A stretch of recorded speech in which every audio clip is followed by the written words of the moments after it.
चुनाव से पहले यूपी में कोरोना की सुनामी। इस वक्त की बड़ी खबर, 12 दिन में 4700% कोरोना के केस बढ़ने से हड़कंप। यही रफ्तार रही तो 7 दिनों में 1.5 लाख होंगे पॉजिटिव केस। माघ मेले में ड्यूटी के लिए गए 38 पुलिसकर्मी मिले पॉजिटिव।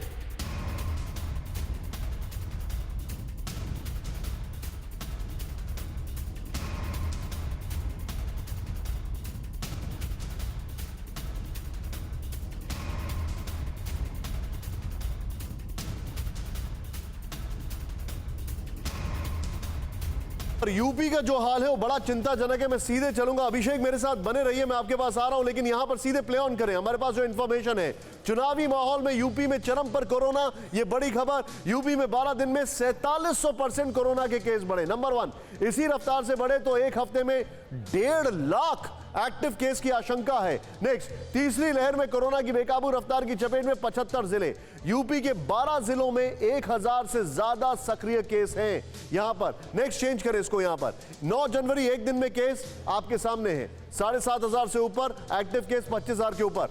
12 जनवरी देखिए आप किस तरीके से स्थिति बदली है।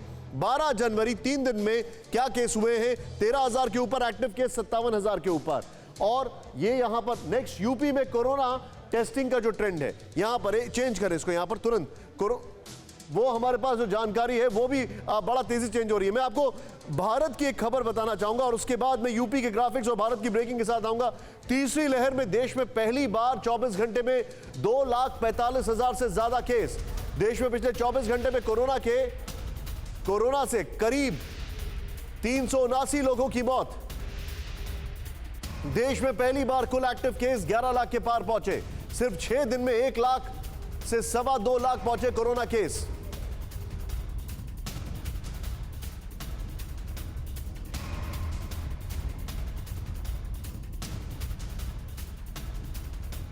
सीधे चलेंगे, कुमार कुंदन मेरे सहयोगी मेरे साथ है। कुमार कुंदन, 2.5 लाख के ऊपर केसेस हैं ये, और वो भी तब जब टेस्टिंग सरकारी अस्पतालों में बंद हो गई है।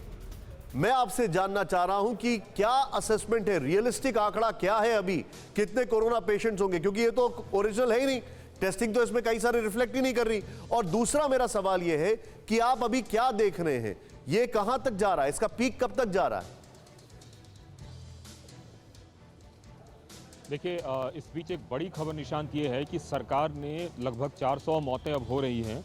इसके बाद सरकार ने एक नया फैसला किया है कि जो भी डेथ्स हो रही हैं उस कोरोना डेथ का जीनोम सीक्वेंसिंग किया जाएगा। मतलब ये जानने की कोशिश की जाएगी कि डेथ किसकी वजह से हो रही है।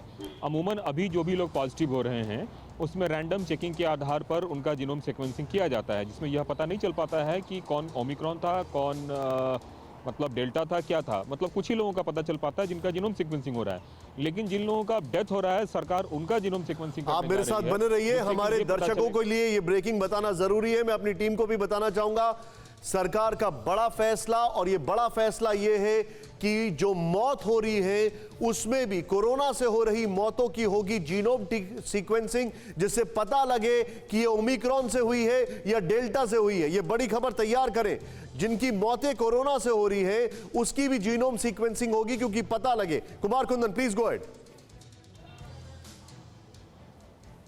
तो इससे सरकार को ये अभी तक पता चलेगा कि आखिरकार मौत क्यों हो रही है, और उसके लिए अभी भी डेल्टा रिस्पॉन्सिबल है या ओमिक्रॉन, क्योंकि अब तक ये पता नहीं चल पा रहा है एक सामान्य तरफ से। जहां तक आपने बात की ये कहां तक जाएगा, इसके बारे में किसी को कोई आइडिया नहीं है कहां तक जाएगा।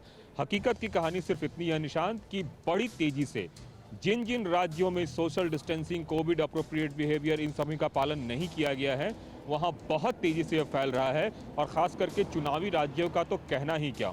उत्तर प्रदेश के आपने आंकड़े देखे, पंजाब के आंकड़े भी कुछ इसी तरह से आ रहे हैं, उत्तराखंड के भी आंकड़े इसी तरह से आ रहे हैं, गोवा तक के आंकड़े इसी तरह से आ रहे हैं। सिर्फ मणिपुर एक ऐसा राज्य है जहाँ पे कि थोड़े कम आंकड़े हैं, लेकिन हॉस्पिटलाइजेशन धीरे धीरे सब जगह बढ़ रहा है। यह बताने के लिए काफ़ी है कि कोमॉर्बिडिटीज पेशेंट जो हैं बड़ी तादाद में संक्रमित होकर अस्पतालों का रुख कर रहे हैं। ऐसी स्थिति में सरकार के लिए पशोपेश वाली स्थिति है। और सरकार बार बार कई तरह के उपाय की घोषणा तो कर रही है, लेकिन जमीन पर कुछ भी प्रतीत होता हुआ नहीं दिख रहा है। और जिस हिसाब से और जिस तेजी से संक्रमण बढ़ रहे हैं, किसी को कुछ समझ में नहीं आ रहा। आप जो बता रहे हैं, मैं सीधे डॉक्टर भार्गव मेरे साथ जुड़ चुके हैं। डॉक्टर साहब, आपको इंतजार कराने के लिए माफी चाहूंगा, लेकिन ये जो मेरे सामने एक कंसर्निंग पार्ट है, doctor Rahul Bhargav, principal director Fortis memorial research institute Gurugram. Sir, ये हमारे सामने एक बहुत ही कंसर्निंग पार्ट है। सर, मैं इस चीज को लेकर बड़ा चिंतित हूं, परेशान हूं, समझ में नहीं आ रहा है कि हम इसको कैसे असेस करें। आपका असेसमेंट क्या है? ये जो इतनी मौतों का आंकड़ा लगातार बढ़ रहा है, सरकार बोलती है टेस्टिंग मत करिए, अब बोलते हैं जिनकी मौत हो रही है उसका भी जीनोम सीक्वेंसिंग होगा। मैं चाहूंगा वो ब्रेकिंग यहां पर फ्लैश करें। आप इसको कैसे असेस करें? हम किस तरफ जा रहे हैं?